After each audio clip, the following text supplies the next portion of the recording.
বলুন মহারাজ, কোন ভাবনায় ঘুম আসেনি, চিন্তিত তাই আজ?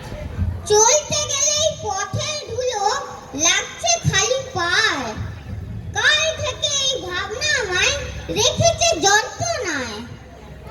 আগে হুজুরের এই চিন্তাধারা বড়ই রাজসী, কিন্তু পথ চললে লাগবে ধুলা, এ তো স্বাভাবিক। থাক থাক, অনেক হলো ওসব মিথ্যে স্তুতি। স্বচ্ছ ভারত গড় এবার, নাও তার প্রস্তুতি। শুধুই যদি বেতন গণো রাজার আদেশ ভুলে, কেউ কিন্তু পার পাবে না, সবাই চলবে শুলে।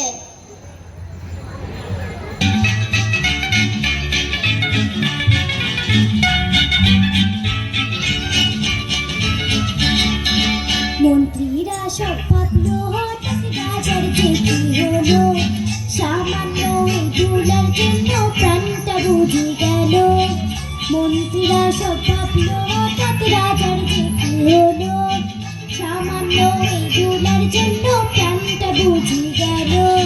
মেয়ানে নিদ্র কতদিন যে চলে গেল, এর কিছুদিন পরে গোবর মাথায় বুদ্ধি এলো। হুজুর, যদি না ধুলা লাগে আপনার পায়ে, পায়ের ধুলা পাবো কি উপায়? কথাটা তুমি ভুল বলনি গবু, কিন্তু ধুলা বিদায় করো তবু।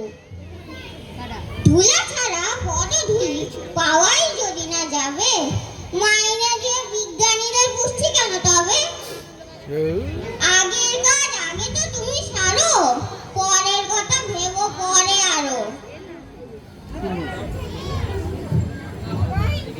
পরম প্রেমময় শ্রী শ্রী ঠাকুর অনুকূল চন্দ্র বললেন, চাই চাই বলে চেয়েছি শুধু, পাওয়ার আশা যদি করিস,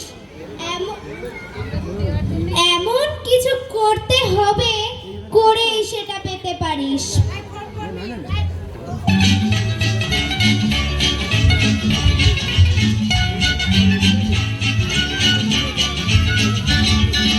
প্রভু চন্দ্রের চোখে তারা নেমে এলো, জ্ঞানী গুণী করতে যোগার বিষ কেটে গেল।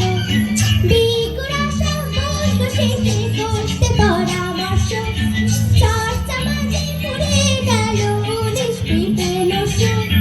অবশেষে দালে দালে রাজার পদতলে, অবশেষে দালে দালে রাজার পদতলে, সবাই এসে দাঁড়ালো ভিজে অশ্রু জলে।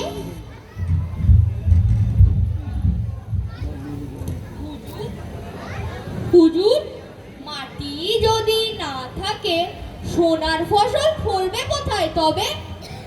মাটি ছাড়া ফসল যদি না হবে, পণ্ডিতেরা রয়েছে কেন তবে? আবার সবে করলো সমাবেশ, উপায় একটি মিলল অবশেষ। দূর করতে সারা রাজ্যের ধুলো, 17.5 লক্ষ ছাঁটা এলো। ছাড় দিল সব, উড়লো ধুলো বেগে, পড়লো ঢাকা সূর্য ধুলোর মেঘে। ধুলোই হলো নগরবাসী অন্ধ, কাশির চোটে সবার দম বন্ধ। রাজপ্রাসাদে পথের ধুলো ঢুকে, ধরলো শেষে রাজার মুখে বুকে। রাজ্য থেকে করতে ধুলা দূর, জগৎ হলো ধুলায় ভরপুর।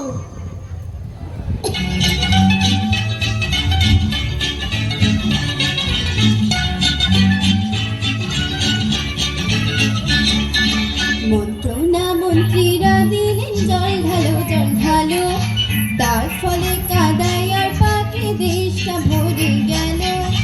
নদী নালা সব শুকালো, পুকুরে মাছ মরলো, আর জোরে হাওয়ায় কাদায় রাজার ভীষণ সর্দি হলো।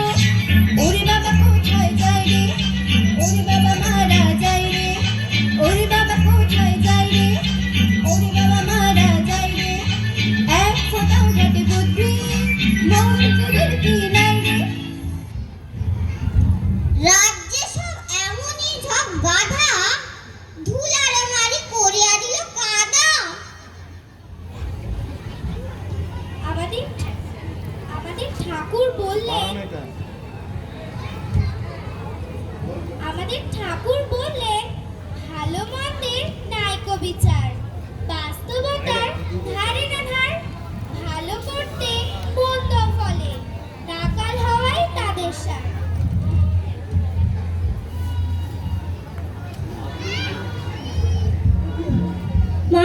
নিয়ে দেশটাকে দাও মুড়ে।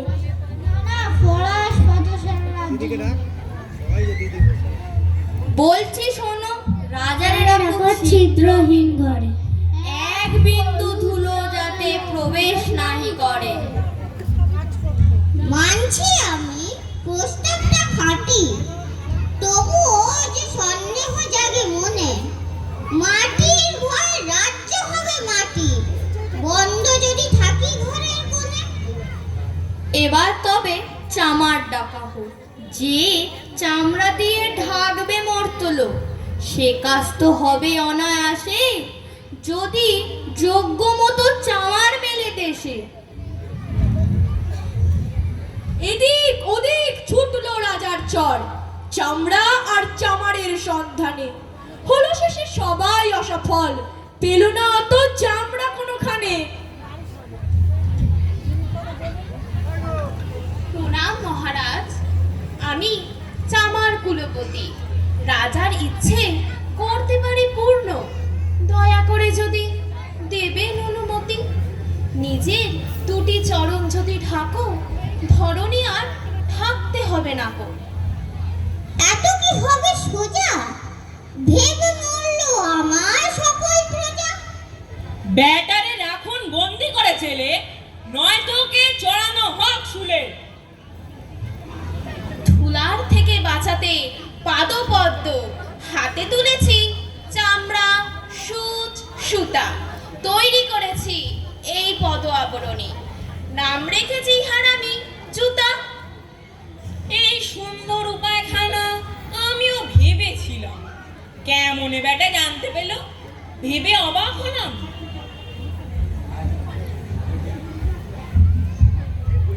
শ্রী শ্রী ঠাকুর বললেন, ধাপ্পাধারী গাল গল্পে বাহাদুরি নেওয়ার স্বভাব যার। জাঁকজমক তার যতই থাকুক, বোধ ব্যবহার ক্ষীণ তার। বা নিজের যেসব গেয়ে বেড়ায় নিশিদিন, এমন দেখলে বুঝে রাখিস অন্তরে সে বড়ই দিন।